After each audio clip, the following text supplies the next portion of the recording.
북왕국을 멸망시킨 앗수르는 북왕국의 10지파들을 멀리 다른 곳으로 옮겼습니다. 그리고 그 빈자리를 타 지방에서 살고 있던 이방인들로 채웠습니다. 이렇게 해서 북왕국 이스라엘은 단일 민족으로서의 정체성 그리고 신앙의 순수성을 잃어버리게 됐습니다. 그래서 예수님 당시에 사마리아 지방에 있는 사람들은 유대 사람들이 상종하지 않는다고 했습니다. 바로 이 사마리아인들은 순수한 이스라엘 혈통이 아니라 이방인들과의 피가 섞여 있어서 온전한 하나님 신앙을 가지지 않았기 때문입니다. 이렇게 북왕국이 멸망하는 것을 남왕국 왕과 백성들은 그대로 지켜봤지만, 그래서 우리는 하나님의 뜻에 반하는 일들을 하면 안 되고 우상 숭배를 하면 안 되겠다. 그래서 몇몇 선한 왕에 의해서 종교개혁도 있었습니다. 그렇지만은 전반적으로 왕과 신하들이 우상 숭배하는 모든 악한 물결들, 큰 물결의 줄기를 되돌리기에는 역부족이었습니다. 그래서 결국 남왕국 유다도 그 아수르를 멸망시킨 바벨론에 의해서 남왕국 유다도 멸망을 당했습니다. 이때 유다인들이 그렇게 소중하게 여겼던 예루살렘 성전, 이곳에 하나님이 계신다 굳게 믿었던 그 성전도 파괴되고 하나님의 임재를 상징하는 성전 안의 언약궤도 없어졌습니다. 바벨론의 정책도 아수르의 정책과 유사하게 유다인들을 타 지역으로 바벨론 땅으로 옮기는 것이었습니다.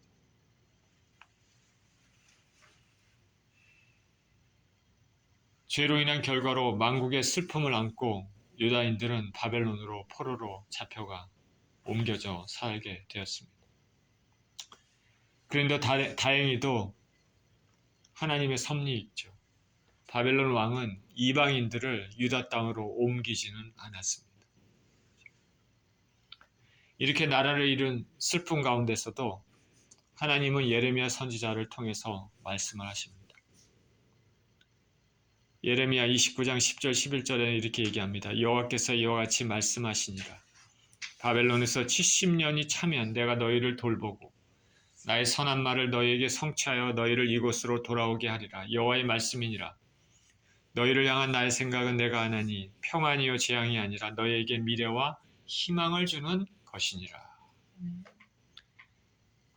자, 바벨론에게 멸망하는 것은 하나님께서 이스라엘 백성을 버리고 완전히 끝장내겠다 그런 것이 아니라 이스라엘 백성의 거듭던 죄악 때문에 하나님이 참다 못해서 안 되겠다 해서 징계의 칼을 드신 것이죠. 그렇지만은 하나님은 이스라엘 백성들을 사랑하십니다. 그렇기 때문에 반드시 되돌리시겠다.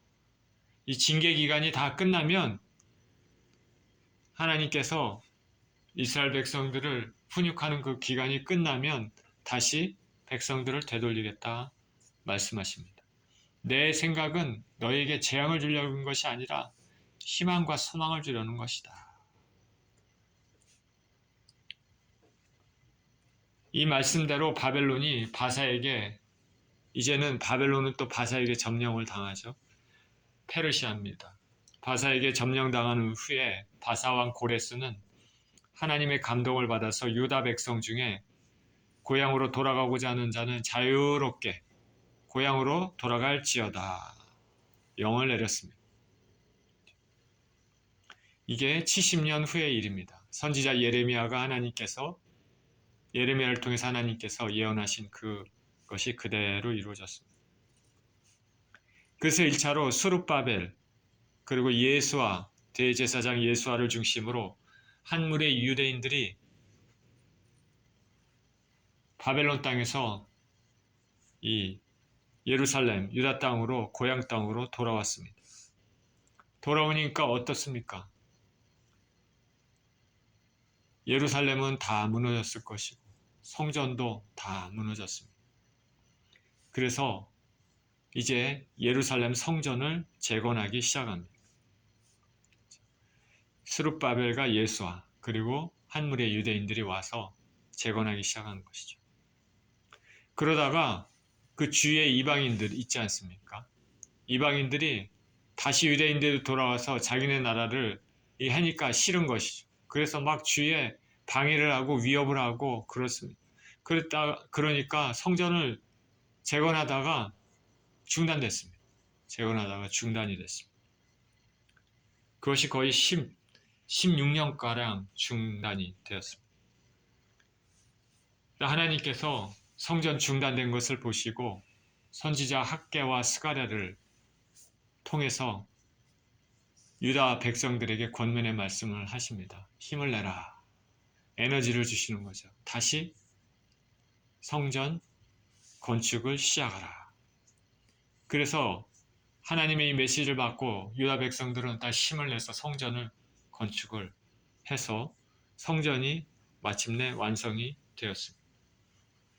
성전 완성은 굉장히 중요한 것입니다. 성전을 중심으로 다시 하나님의 신앙을 회복할 수 있기 때문에 구심점이 생긴 것이죠.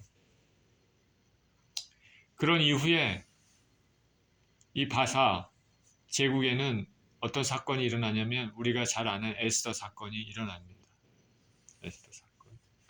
하만의 괴계로 제국 내에 흩어져 있던 모든 유대인들이 완전히 다 멸살될 그런 위기에 처했지만은 에스더의 지혜로 하나님께서 오히려 상황을 역전시키셔서 하만과 그의 부류들은 죽고 유대인들은 살게 됐습니다. 이것이 오늘날도 유대인들이 지키는 불임절의 기원입니다. 불임절.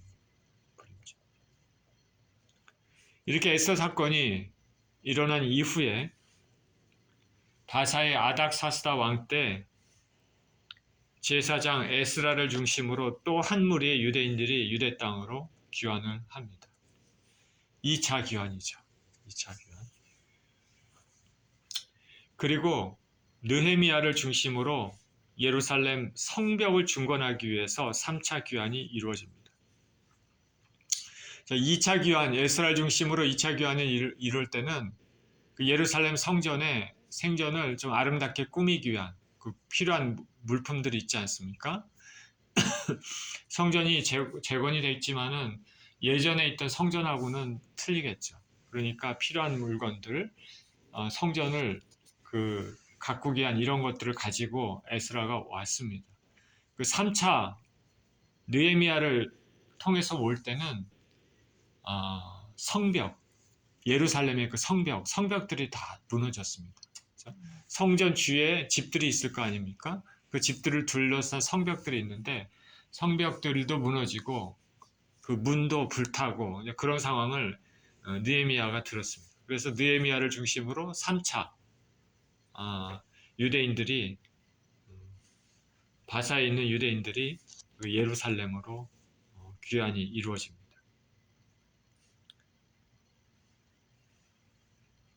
오늘 본문은 그 3차가 아니라 에스라를 중심으로 2차 귀환이 이루어진 후의 사건을 담고 있습니다. 이러한 역사적 사건은 우리가 이것을 통해서 하나님은 만국의 슬픔 가운데서도 당신의 백성들을 보존하신다. 그리고 신실한 자들을 남겨놓으신다. 그래서 당신의 나라를 이루어 가시는 하나님의 열심, 섭리를 엿볼 수가 있습니다. 성경에는 이렇게 남은 자들. 우리가 포로로 바벨론으로 잡혀갔던 많은 유다인들이 있을 거 아닙니까? 그 유다인들이 다 돌아온 게 아닙니다. 그 유다인들 중에 일부만 1차, 2차, 3차를 통해서 돌아왔습니다. 하나님의 진정한 백성들입니다. 남은 자들. 성경은 이런 자들을 거룩한 구루터기다 말합니다. 하나님은 이들을 통해서 다시 당신의 나라를 이루어 가십니다. 그리고 오늘 본문을 보겠습니다. 이 일 후에 방백들이 내게 나와 이르되 이스라엘 백성과 제사장들과 레위 사람들이 이 땅 백성들에게서 떠나지 아니하고 가나안 사람들과 헷 사람들과 브리스 사람들과 여부스 사람들과 암몬 사람들과 모압 사람들과 애굽 사람들과 아모리 사람들의 가증한 일을 행하여 그들의 딸을 맞이하여 아내와 며느리로 삼아 거룩한 자손이 그 지방 사람들과 서로 섞이게 하는데 방백과 고관들이 이 죄에 더욱 으뜸이 되었다 하는지라. 내가 이 일을 듣고 속옷과 겉옷을 찢고 머리털과 수염을 뜯으며 기가 막혀 앉으니 이에 이스라엘의 하나님의 말씀으로 말미암아 떠는 자가 사로잡혔던 이 사람들의 죄 때문에 다 내게로 모여오더라. 내가 저녁 제사 드릴 때까지 기가 막혀 앉았더니. 자, 에스라를 중심으로 2차 유대인들이 예루살렘에 왔죠. 아까 말씀드린 것처럼 예루살렘 성전을 더 아름답게 만들고 하나님에 대한 신앙을 더 회복시키려는 그런 걸 가지고 왔습니다. 꿈을 가지고 왔습니다. 재건된 성전을 아름답게 하기 위한 물품들도 가지고 왔습니다. 제사 제도를 회복하고 다시금 하나님 나라 백성으로 하나님 신앙을 공고히 하겠다는 마음으로 왔습니다. 5개월이 걸렸습니다. 처음 출발할 때부터 예루살렘에 도착할 때까지 5개월 걸렸습니다. 빨리 오기 위해 지름길로 왔습니다. 지름길이라는 것은 위험한 길입니다. 그 위험한 지역을 병사들의 호의도 없이 오직 기도와 믿음으로 왔습니다. 왜 그러냐면 에스라는 아닥사스다 왕의 총애를 받는 사람인데 아닥사스다 왕에게 에스라가 얘기했습니다. 우리 하나님을 의지하는 사람에게는 보호하시는 분이다. 그렇게 얘기를 했으니 그 고국에 돌아갈 때 야, 우리가 안전하게 갈 수 있도록 병사를 주십시오. 이렇게 얘기를 안 했습니다. 우리 하나님께서 보호하시니까 우리와 우리 어린 것들, 아이들도 있습니다. 아이들을 우리가 직접 데리고 갑니다. 병사들은 데리고 오지 않았습니다. 호위. 그리고 또 빨리 가기 위해서 지름길로 왔습니다. 위험한 길이죠. 중간에 무슨 일이 당할지 모르는 중간에 악한 때들을 당해서 노략을 당할 수도 있는 그 위험한 길인데 빨리 왔습니다. 지름길로. 그런 마음으로 온 것이죠. 하나님 믿음으로. 떠나기 전에 금식을 선포하며 금식하고 기도하고 믿음으로 왔습니다. 에스라는 왕에게 등용된 신분으로 안정되게 평안하게 밭에서 살 수 있었지만은 그것도 포기하고 왔습니다. 그리고 아닥사스다 왕의 호의로 성전에 필요한 물품들도 가지고 왔습니다. 성전을 중심으로 제사 드리기 위해서 제사장들, 레위 사람들, 그리고 레위 사람들을 도울 느디님 사람들도 다 같이 여기저기서 불러서 우리 같이 가자 해고 왔습니다. 이렇게 에스라는 예루살렘에 도착해서 바벨론에서 가져온 예물들을 성전에 바치고 제사를 드렸습니다. 그리고 아닥사스다 왕의 조서를 강 저편 관원들과 총독들에게 보냈습니다. 우리에게 필요한 물품들 달라고. 그래서 물품을 받아서 큰 도움도 받았습니다. 다 예루살렘 성전을 아름답게 만들기 위한 그런 물품들입니다. 오직 한 가지 뜻, 우리 하나님에 대한 신앙을 온전히 회복시키자. 하나님 입장에서는 참 이런 사람들이 있으면은 하나님 나라의 부흥을 위해서 쓰임받는 사람이죠. 이런 사람. 그래서 에스라를 중심으로 이렇게 찾아왔는데 그리고 제사도 드리고 모든 물건들도 가져온 물건들도 예루살렘 성전에다가 바쳤습니다. 그런 후에 한 무리의 방백들이 에스라에게 찾아왔습니다. 방백이라는 것은 백성의 지도자들입니다. 그들이 에스라에게 말했습니다. 이스라엘 백성과 제사장들과 레위 사람들이 이 땅 백성들에게서 떠나지 않고 이방인들의 가증한 일을 행해 자식들을 그들과 혼인시켜 섞이게 했습니다. 그런데 이 일을 백성의 지도자들인 방백들과 고위 관료들이 더욱 먼저 행했습니다. 에스라는 이제 곧 도착한 지 얼마 되지 않았기 때문에 유다의 상황이 어떤지 정확히 알지 못했는데 한 무리의 방백들이 이런 식으로 얘기를 합니다. 이방인들과 혼인하는 것은 이스라엘 민족에게 매우 큰 배도 행위입니다. 하나님께서는 천하 만민 중에서 이스라엘을 택하셔서 그들을 하나님 나라의 모형으로 삼았습니다. 이들은 우상 숭배, 도덕적 문란, 성적인 타락, 이런 걸로 가득 찬 이방 문화, 그들의 가치관과는 분리된 거룩한 백성들이어야 됩니다. 이스라엘은 제사장 나라입니다. 하나님 앞에서 거룩해야 되고 이를 통해서 하나님이 주시는 복이 세계 만민들에게 흘러가도록 해야 됐습니다. 저와 여러분이 진정으로 예수 그리스도를 믿는 사람들이라면 하나님께서는 저와 여러분에게도 이런 삶을 요구를 하십니다. 세상적인 것들, 세상의 가치관, 세상의 문화, 세상 사람들이 세상적으로 좋다고 하는 것들, 이런 것들을 멀리해야 되는 것이죠. 구별된 삶을 살아야 됩니다. 근데 본토에 살고 있던 유대인들은 가나안 토착민들과 섞여 혼인관계를 맺고 있었습니다. 타인종과 결혼하는 것이 무슨 죄가 되겠습니까? 오늘날 우리가 타인종하고 결혼하잖아요. 그게 무슨 죄가 되겠습니까? 그런데 이 당시에는 큰 문제가 되는 것이죠. 왜냐하면 이 당시는 하나님과의 언약 백성으로서의 정체성을 상실하는 매우 중대한 범죄이기 때문입니다. 가나안 백성들은 하나님을 모르는 백성들입니다.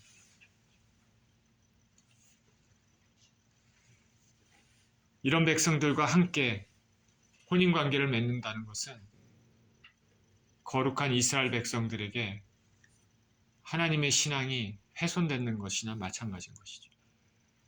여기 백성, 제사장, 레위 사람들이 이렇게 했다 말합니다.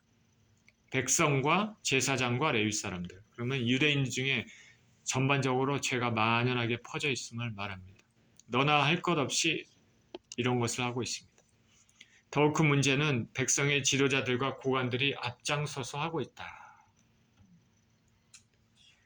자, 돌아온 사람들은 하나님의 거룩한 정말 씨인데 사람들이 이런 상황들을, 이런 행태들을 하고 있는 것이죠. 이것을 안타깝게 여기고 있었던 백성의 지도자들 일부가 있었습니다. 그 일부들이 지금 에스라에게 와서 이 얘기를 하고 있는 것입니다. 이 일에 백성의 지도자들과 고관들이 앞장서서 악한 일을 했습니다. 백성이 죄의 길로 가면 지도자들이 바로 인도해야 될 터이지만 지도자가 더욱더 죄 짓는 일에 앞장서고 있는 상황입니다. 에스겔서에서 말하는 악한 목자들입니다. 백성을 깨우치고 바른 길로 인도하며 하나님께 온전히 설 수 있도록 권면하고 앞장서야 될 사람들이 앞장서서 하나님 말씀에 위배되는 행동을 하고 있습니다. 여기 이방인들의 면모를 보면 가나안 사람, 헷 사람, 브릿 사람, 여부 사람, 아모리 사람들입니다. 자, 우리가 성경 읽다 보면 많이 들어본 이름들입니다. 오래전에 모세 시대 때 출애굽 백성에게 하나님께서 가나안 땅을 주실 때 반드시 모두 멸절하라 하는 민족들입니다. 하나님께서는 노인, 유아, 남녀, 심지어 가축까지 할 수 없이 모두 멸절하라 했던 민족들입니다. 가혹하다고 할 만큼 하나님 명령이 엄했습니다. 왜냐하면 모든 것을 아신 하나님은 이들이 조금이라도 남아있으면 반드시 이스라엘이 이들 문화에 영향을 받게 되고 거룩함을 상실해서 하나님과 멀어질 것을 알고 계셨기 때문입니다. 가나안의 문화는 하나님 거룩의 문화하고는 완전히 반대가 되는 것입니다. 하나님 나라의 말씀, 가치관과는 이 가나안의 문화, 가치관은 완전히 틀린 것이죠. 하나님 백성들은 하나님만 섬기고 거룩하게 살아야 됩니다. 근데 가나안 백성들은 우상을 섬기고 도덕적으로, 성적으로 막 타락한, 완전히 같이 섞일 수 없는, 섞이면은 정말 이스라엘 백성들이 엉망이 되는 그런 문화입니다. 하나님은 그것을 아시기 때문에 절대 남겨두지 말라 얘기했습니다. 근데 우리가 아시는 바와 같이 이스라엘 백성들은 그 가나안 땅의 모든 적석을 다 멸하지 못했습니다. 그래 남겨놨죠. 그렇기 때문에 결국 눈에 가시 같은, 허리에 가시 같은 존재가 된 것이죠. 하나님은 당신의 백성들에게 죄가 들어오는 것을 경계하시고 죄를 너무나 미워하십니다. 처음에 본토로 스룹바벨과 예수아를 중심으로 본토로 왔던 사람들은 믿음을 가지고 왔겠죠.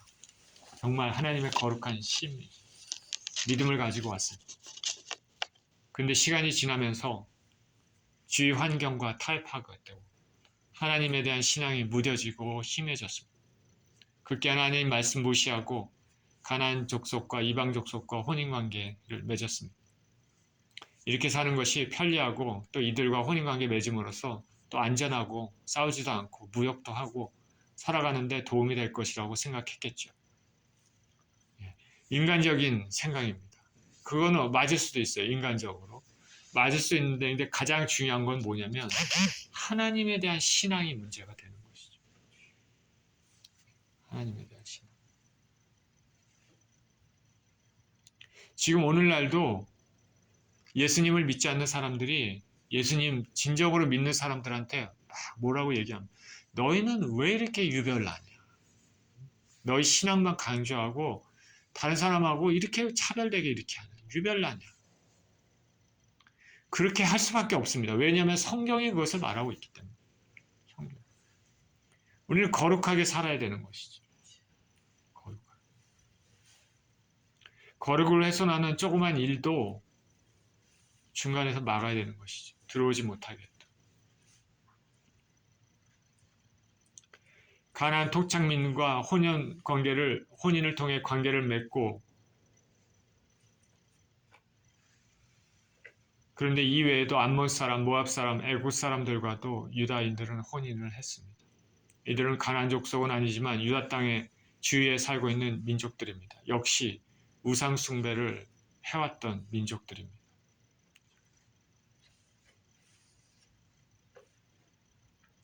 이방인들이 모두 다 나쁜 것은 아닙니다. 우리 잘 아시다시피 라합이 있지 않습니까? 신 라합. 그리고 모압 여인 롯.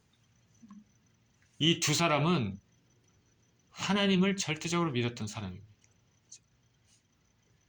하나님을 나의 하나님으로 믿었던 사람입니다. 그러니까 하나님께서 그들을 이방인이었지만 그들을 굉장히 존귀하게 여겨서 그들이 바로 예수님의 족보에 들게 했습니다. 보통 일이 아니죠. 이방인인데. 그러니까 이 오늘 본문의 말씀 뭐냐면 이방인들이 다 싫다 이게 아니라 이방인이 싫은 것이 아니라 그 신앙이 문제가 되는 것이죠. 이방인들이라도 하나님을 진정으로 믿고 하나님을 사랑하고 하나님이 나의 하나님으로 믿는 사람들은 하나님께서 굉장히 높여주십니다. 시리아의 나아만 장군도 마찬가지죠. 예수님 당시에 수로보니게 여인 예수님 앞에 나가서 고백을 하지 않습니까? 개도 주인의 상에서 떨어지는 빵부스러기는 먹습니다. 어떻게든지 예수님께 붙어서 예수님의 은혜를 받고자 하는 이런 사람들을 하나님이 절대 내치지 않습니다. 오히려 더 귀하게 여기신다는 것이죠. 그런데 대부분의 이방인들은 그렇지 않다는 것이죠. 대부분의 이방인들. 문제가 될 수 있기 때문에 오늘 본문에 이렇게 에스라에게 하나님을 두려워하는 어느 정도의 그룹의 그 리더들이 에스라를 찾아와서 이런 얘기를 했습니다. 에스라는 이 말을 듣고 기가 막혔습니다. 비록 만국의 백성들일지라도 하나님 살아계시고 반드시 하나님의 은혜로 나라가 회복될 것을 기대하고 왔는데 성전을 다시 아름답게 단장하고 잃어버렸던 하나님을 향한 예배가 회복되기를 위해서 귀향했는데 유다 땅의 상황은 기대했던 것과는 달랐습니다. 예를 들어 믿음의 가정에서 잘 키운 자식을 결혼시켰다 생각해 보십시오. 결혼 전에는 말씀도 읽고 하나님께 기도도 하고 믿음을 가지고 살았는데 예수님을 잘 믿는 믿음을 가지고 있었는데 어느 날 결혼한 후에는 세상적인 사람을 배우자로 만나서 완전히 세상에 물들어 사는 모습을 보는 것과 똑같습니다. 담배도 피우고 술도 먹고 방탕하게 살고 교회 가서 예배드리지도 않고 주일 되면 자기 즐거움을 따라 사는 것입니다. 예전에 부모로서 키웠던 그 자식하고는 완전히 다른 자식이 됐습니다. 그리고 이렇게 살다 보니까 언제부턴가 하나님의 살아계심도 부정합니다. 하나님 정말 계신가요? 세상 사람들이 지금 그렇게 사는 사람들이 어딨나요? 하나님. 오랜만에 자식을 만난 부모는 충격을 받는 것이죠. 에스라의 모습이 이런 모습이지 않을까 생각해 봅니다. 에스라는 너무나 충격을 받아서 속옷과 겉옷을 찢었습니다. 극도의 슬픔을 표현했습니다. 머리털과 수염도 뜯었습니다. 분노와 불쾌감을 표현한 상징적 행동입니다. 사실 이러한 범죄는 에스라가 도착하기 이전에 이미 이루어졌기 때문에 에스라와는 상관없는 일이지만은 에스라는 이스라엘 백성들과 철저한 연대의식을 가지고 있었기 때문에 슬픈 마음을 감출 수 없었습니다. 진정 하나님의 백성들은 죄에 대해서 이런 반응을 가지고 있어야 됩니다. 죄에 대해서 자신의 죄뿐 아니라 타인의 죄로 인하여서 사회가 국가가 어두워질 때 근심하며 기도해야 될 것입니다. 우리가 지도자들을 위해, 나라를 위해, 교회를 위해, 직장을 위해, 가정을 위해 기도하는 것이 다 그런 이유입니다. 지도자가 해야 할 일이 무엇입니까? 자녀가 잘못된 길로 갈 때 부모가 어떻게 해야 됩니까? 이에 이스라엘의 하나님을 두려웠던 사람들이 다 에스라에게 모여왔습니다. 이들은 그동안 동족들이 하나님 배반한 모습을 안타깝게 생각하면서 두려워했던 사람들입니다. 우상을 숭배했기 때문에 우리나라가 망했는데, 그래서 만국의 시민으로 이렇게 살고 있는데 또 우상 숭배를 또 하고 있다는 것이 두려웠습니다. 여기 이스라엘의 하나님이라고 이렇게 말하고 있는데, 이스라엘의, 다른 나라의 하나님도 아니고 이스라엘의 하나님입니다. 하나님과 언약 관계를 맺고 있다는 것을 분명히 말합니다. 하나님과 약속을 한 것이죠. 우리 계약이라는 거 있지 않습니까? 계약. 언약 관계가 계약입니다. 하나님하고 나하고 하나님하고 이스라엘 민족하고 계약한 것이죠.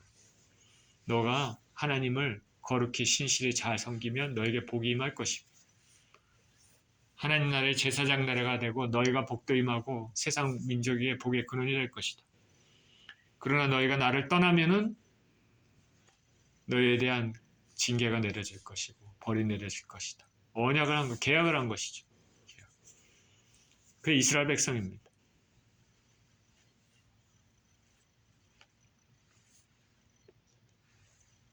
이들이 다 에스라에게 모였습니다. 어떻게 해야 될지 논의하기 위해서입니다.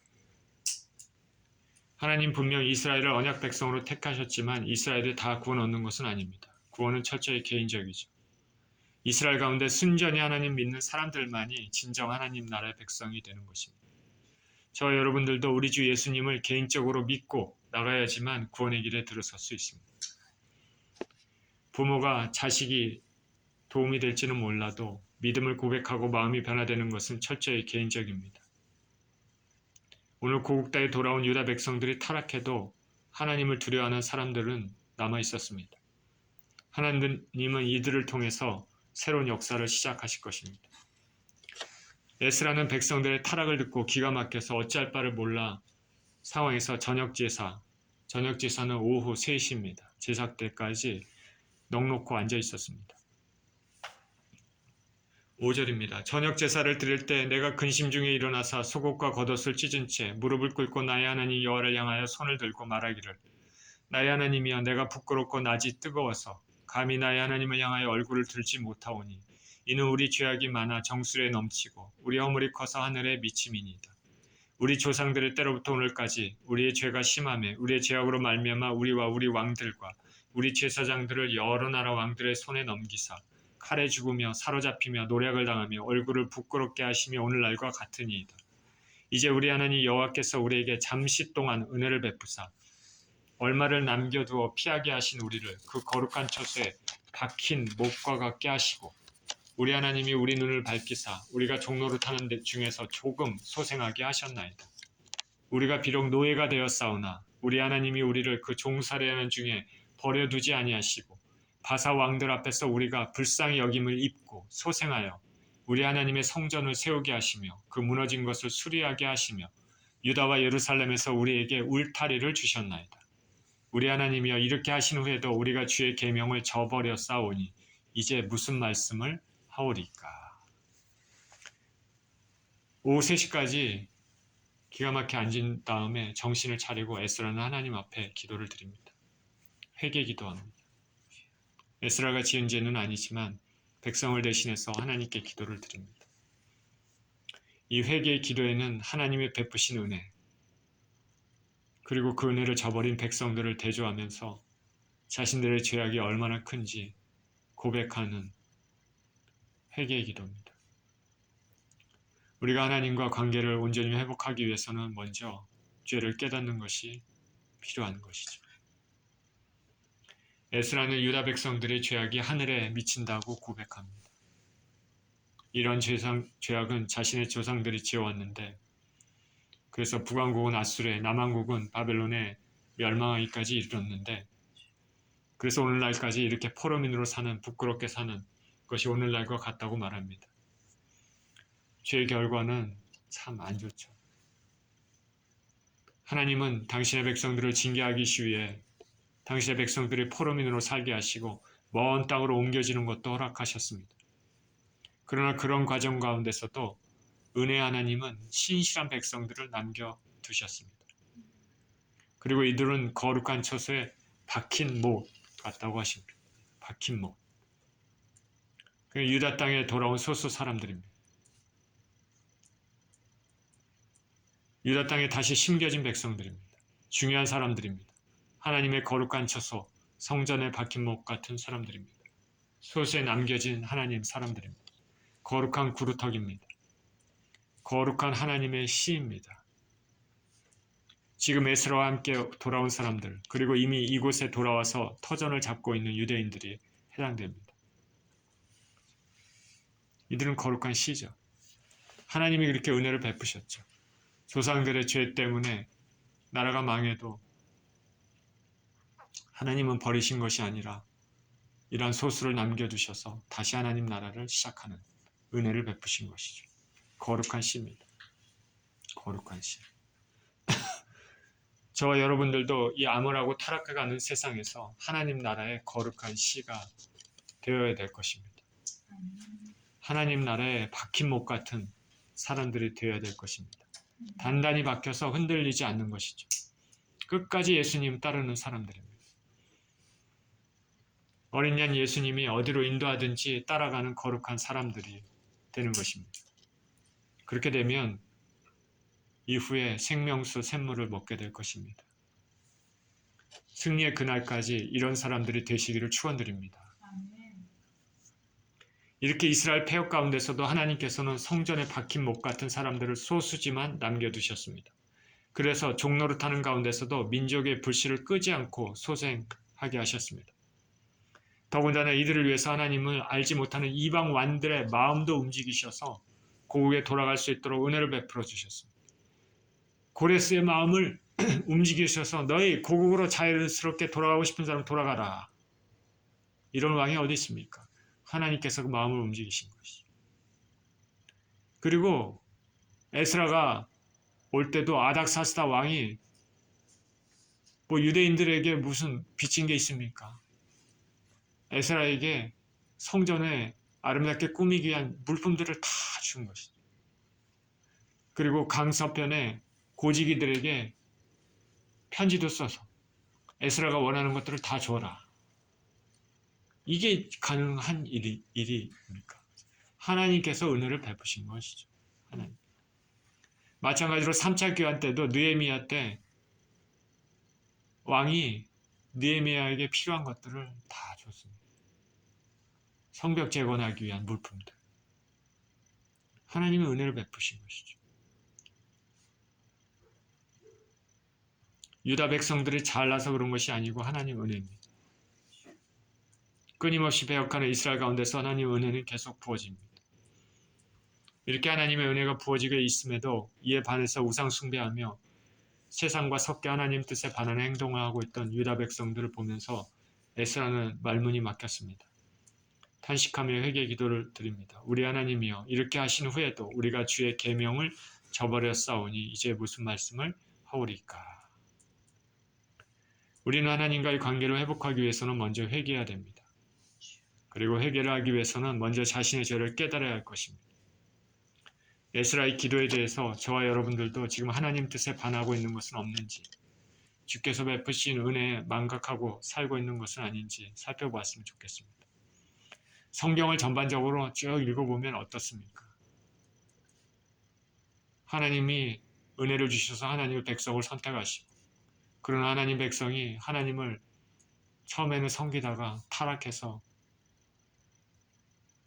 그 엉망으로 죄 가운데 살면 하나님께서 징계하시지만, 그러나 그 징계 가운데도 하나님의 은혜는 항상 부어지고 결국 다시 회복시키시는 거죠.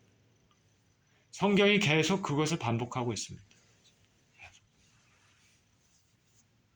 하나님의 끊임없는 신실하심에 반해서 인간의 끊임없는 반항, 반역, 그것이 성경에 어떻게 보면 흐르는 맥입니다. 그만큼 인간은 악합니다.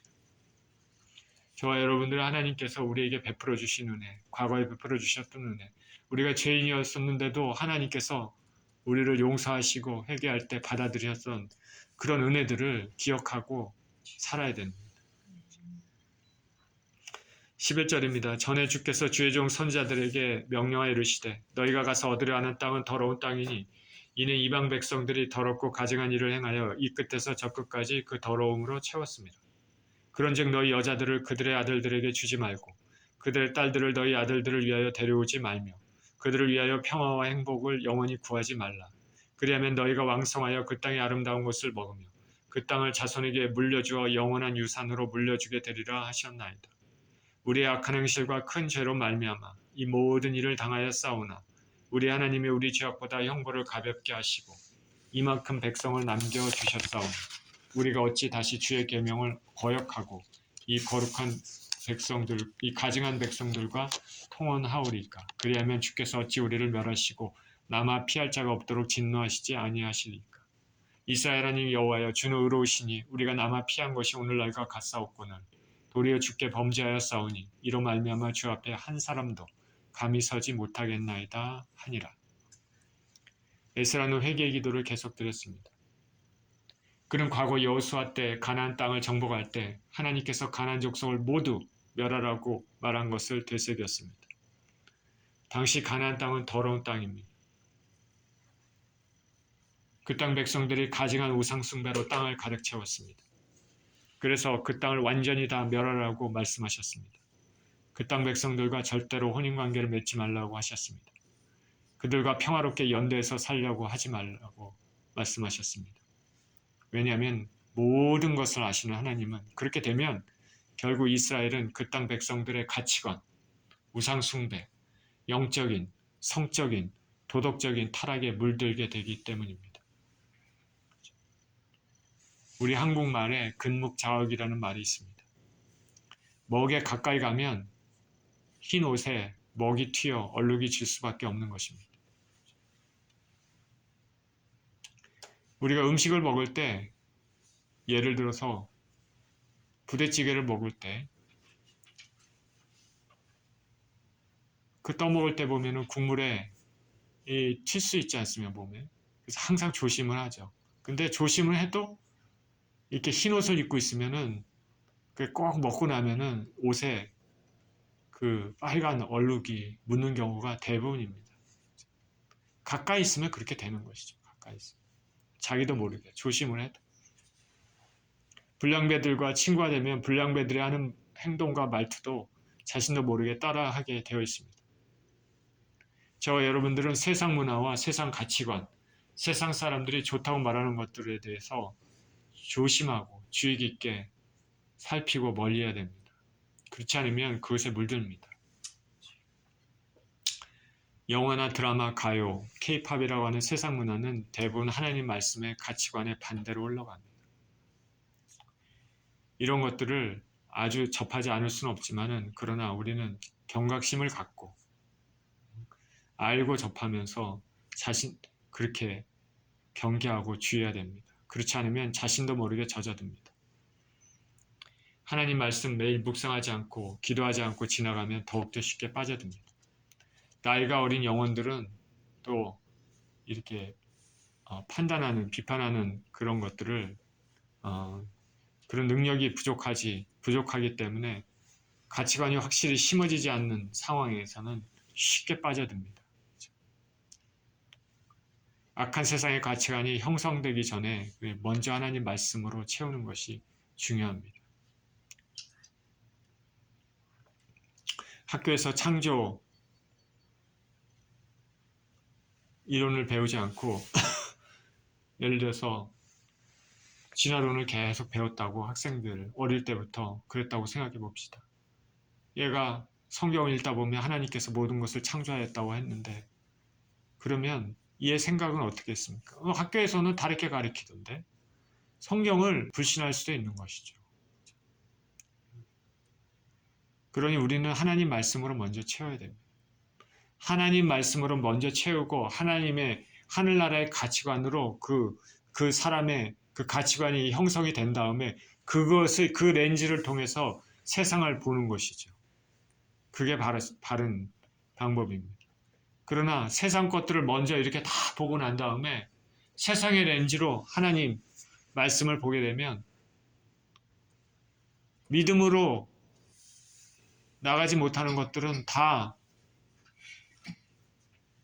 부인하게 되고 신뢰하지 않는 경우가 있다는 것이죠. 에스라는 이렇게 과거를 회상하면서 이방인들과 혼인관계를 맺어 더럽힌 죄를 회개하고 그 때문에 하나님 앞에 감히 얼굴을 들 수 없다 기도했습니다. 저는 말씀을 준비하면서 이 당시에 이방인들의 혼인이 얼마나 위험한지를 생각해 봤습니다. 성경에는 분명 이방인들과의 혼인으로 인해 이스라엘에 큰 재앙이 닥칠 사건들이 많이 나옵니다. 먼저 가나안 족속을 다 멸하라는 하나님 명령에 이스라엘은 그렇게 하지 못했습니다. 그래서 항상 이들 민족들은 이스라엘의 옆구리에 가시 같은 존재가 됐습니다. 사사시대 때 많은 박해를 받았습니다. 사울 왕 때는 블레셋으로부터 많은 고난을 당했습니다. 그 이전에는 모압 광야를 지날 때 발람의 모략으로 모압 여인들과의 행음함으로써 이스라엘의 많은 사람들이 죽임을 당했습니다. 솔로몬은 전무후무한 하나님의 지혜를 받았습니다. 하나님 성전도 건축했습니다. 하나님 성전 건축하면서 정말 하나님께 기도하고 일천번제를 드리고 하나님으로부터 놀라운 은혜를 받았습니다. 많은 사랑을 받았지만 주변 나라들과의 통상, 외교적인 목적을 위해서 이방 여인들을 막 받아들였습니다. 자, 이 나라와 통상하기 위해서 이 나라 공주를 받아들이고 저 나라와 통상하기 위해서 저 나라 공주도 받아들이고 그 마지막은 비참한 말로로 끝났습니다. 이방 여인들을 아내로 맞아들이는 것은 단순한 여인을 아내로 맞아들이는 것이 아니죠. 그 여인이 속한 이방 문화, 하나님 멀리하고 우상을 섬기는 문화, 도덕적인 문란을 그대로 받아들이는 것이죠. 솔로몬은 한두 명의 여인이 아니라 이 나라 저 나라 무역, 외교로 위해 아내로 맞아들였기 때문에 예루살렘에는 이런 우상, 저런 우상들이 세워지고 심지어 그 우상이 성전 안에까지 침투하는 계기가 됐습니다. 이방 여인들로 인해서 솔로몬의 영혼은 점점 죄가 쌓여갔습니다. 세상에서 가장 지혜롭고 하나님 은혜를 많이 받은 사람도 이런데 연약하고 평범한 신앙인들은 어떨까? 열왕기 상하에는 엘리야와 엘리사 선지자 이야기가 나옵니다. 열왕기 상하에 보면은 열왕기, 말 그대로 이스라엘과 유다의 왕들에 대한 기록이죠. 대부분의 왕들은 아주 간략하게 기록되어 있습니다. 그런데 중간에 여러분 보시면은 처음에 보시면 알겠지만 중간에 많은 부분이 거의 3분의 1 부분이 갑자기 엘리사와 엘리사 부분 선지자에 대한 얘기가 나옵니다. 갑자기 포션이 아합 왕에 대한 얘기가 굉장히 3분의 1 정도 나오는 거예요. 갑자기. 다른 왕들은 그냥 간단하게 나오는데 그 왜 그러냐면 그 아합 왕은 결혼했는데 이방 여인 이세벨을 아내로 들였습니다. 그 이세벨이 아내로 들어와 갖고 그것 때문에 이스라엘은 우상 숭배 암흑 시대를 겪었습니다. 아주 소수의 사람들 빼고는 많은 수많은 사람들이 이 우상 숭배 죄를 지었습니다. 이세벨 때문에. 이세벨의 게임에 동조한 아합 때문에 북이스라엘이 그렇게 됐습니다. 그래서 선지자 엘리사와 엘리야가 그렇게 얘기를 해도, 그렇게 놀라운 기적을 일으켜도 하나님께 돌아온 사람들이 그렇게 많지 않았습니다. 그런데 이런 아합과 혼인을 맺은 유다 왕이 있습니다. 여호사밧 왕입니다. 여호사밧 왕은 하나님의 신실한 왕입니다. 참 믿음의 왕인데, 자기 아들을 그 이세벨의 딸과 결혼을 시켰습니다. 이세벨의 딸과 결혼시켰습니다. 그래서 이방의 씨앗이 남유다 왕국에까지 흘려들어왔습니다. 이세벨의 딸은 아달랴입니다. 아달랴는 유다에 시집 왔습니다. 유다에 시집 와서 어떻게 하냐면 다윗 왕과의 혈통을 싹 다 죽이려고 했습니다. 다윗 왕조, 하나님께서 다윗 언약을 얘기하면서 뭐라고 얘기하셨습니까? 너와 내 후손에게 영원한 언약을 세우리라. 내 위가 영원히 견고해야 될 것이다. 하나님의 약속입니다. 하나님의 계획입니다. 북왕국 이스라엘은 맨날 쿠데타를 일으키면서 왕조가 거의 아홉 왕조입니까? 계속 바뀌고 그랬는데, 남왕국 유다는 오직 다윗의 씨로만 계속 내려왔습니다. 그런데 지금 이세벨의 딸이 다윗 왕가, 아달랴가 다윗 왕가로 들어와서 그 다윗의 왕족들의 씨를 다 죽이려고 했습니다. 다 죽이려고. 이 하나님의 계획을 완전히 틀어버리려고 하는 것이죠.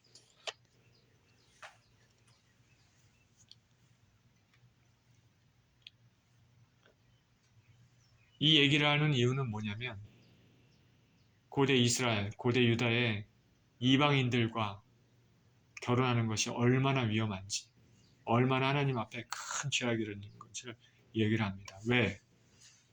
그 여인 자체, 이방인 자체의 문제라기보다도 그들이 살아왔던 그 배경, 백그라운드, 우상을 섬기고 도덕적으로 타락하고 물질 만능과 세상의 가치관, 그것이 그대로 들어오기 때문에 그렇습니다.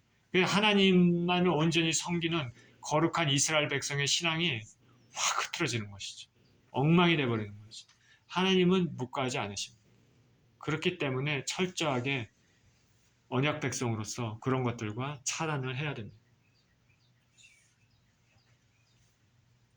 오늘 현대 사회는 우리에게는 어떻습니까? 우리는 어느 집단에 가든지 혹은 혼인관계를 맺든지 친구를 만나든지, 예수님을 믿는 하나님 백성들은 만나는 사람을 신중하게 고려해야 됩니다. 상대방이 혹은 집단이, 그 그룹이, 회사가 하나님을 경외하는지 아닌지, 하나님께 반하는 가치관을 가지고 있는지 아닌지 살펴야 됩니다. 죄는 은근히 우리의 영혼을 갈아먹습니다. 세상의 가치관들이 우리 안에 침투하면 우리 삶은 하나님과 점점 멀어집니다. 오늘 에스라가 하나님께 기도하는 이유는 이러한 이방인들이 유대에 침투해서 하나님 중심의 거룩한 백성으로서의 아이덴티티, 정체성을 흐릿하게 하고 결국에는 우상숭배, 도덕적, 성적인 타락이 죄가 당연시되는 나라가 될 수 있었기 때문입니다. 저와 여러분은 이 악한 세대에서 우리 자신을 잘 지켜야 됩니다.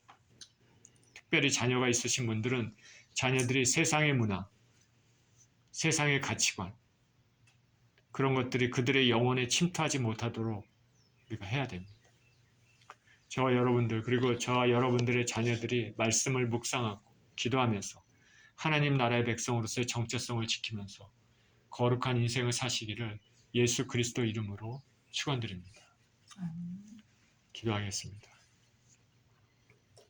하나님 우리 아버지, 세상의 문화와 세상의 가치관과 세상 사람들이 좋다고 추구하는 것들을 아버지 우리 영혼에 받아들이지 않게 하여 주시고, 우리 영혼에는 오직 하늘나라의 가치관, 하늘나라의 거룩, 주님이 원하시는 아버지 삶의 태도, 이런 것들로 채워지게 하여 주셔서 우리가 거룩한 주님의 백성으로 아버지 거룩한 인생을 이 땅에 살 수 있도록 주님 축복하여 주시옵소서.